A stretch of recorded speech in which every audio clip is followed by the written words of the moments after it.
الفنانة مي عبد النبي ظهرت في نهاية السبعينات وهي بنت فنان كبير، وحققت نجاح وشهرة كبيرة بموهبتها وملامحها البريئة، لكنها فجأة اختفت تماما عن الساحة الفنية، وده بعد فترة من جوازها من اللاعب الكرة الدولي.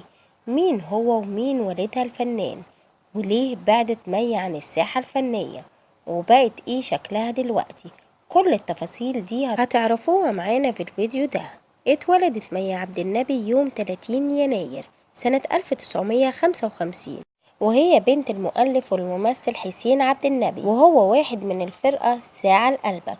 وعمل والدها في الفن كان السبب الرئيسي في حبها للفن. قررت تدخل المعهد العالي للفنون المسرحية. بدأت مي في التمثيل سنة 1978 من خلال دورها في مسلسل أيها الحب لا تهجرني، وبعدها قدمت مسلسل يا ابنتي العزيزة اللي حققت من خلاله شهرة كبيرة وتألقت في مجال التمثيل. والغريب إن الفنانة مي عبد النبي ما شاركتش في السينما غير من خلال فيلم واحد، وهو فيلم أبو البنات سنة 1980 مع فريد شوقي ومديحة كامل ومحمود قبيل.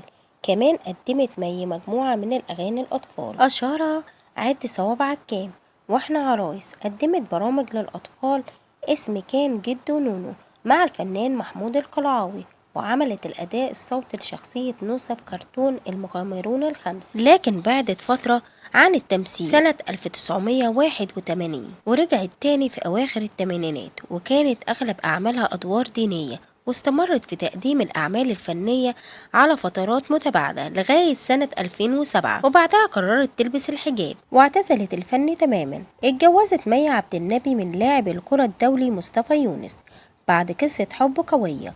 وحكى مصطفى يونس ازاي اتعرف على مي، وقال كانت بتلعب كرة يد في النادي الأهلي، وقابلها وهي عندها 17 سنة، اتعرف عليها وخطبها، وكان بيتهم في شبرا غرفتين وصالة، وأخذ مكان تاني قريب من منطقة المؤسسة. وسبت توضيب شقتنا شوية علشان أوضب شقة أبويا وأخواتي، وزعلت مني مي وقتها واتخانقنا وسبنا بعض. ولاحظ والدها إني ما بقتش اجي عندهم البيت، ولما سألها قالت له سيبنا بعض، وحكت التفاصيل. قال لها انت تتمسكي بيه لانه شخص بر بأسرته، وكملنا خطوبة واتجوزنا وخلفوا ولد وبنت هم ميار ومصطفى، لكن انهم انفصلوا بعد 10 سنين من جوازهم. وقال مصطفى يونس عن سبب الانفصال، ووضح الاختلاف بعد الإنجاب الأطفال بعد 10 سنين جواز، وحصل مشاكل ما بيننا وقررنا الانفصال. وظهرت صورة لمي عبد النبي لسنة 2011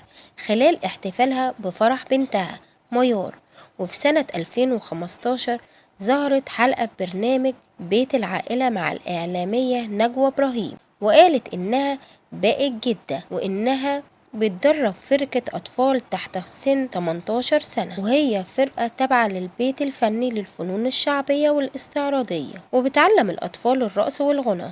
وفي شهر أغسطس سنة 2019 شارك لجنة التحكيم في مهرجان القومي للمسرح المصري. قولولنا في التعليقات ايه أكتر دور بتحبوه لمي عبد النبي.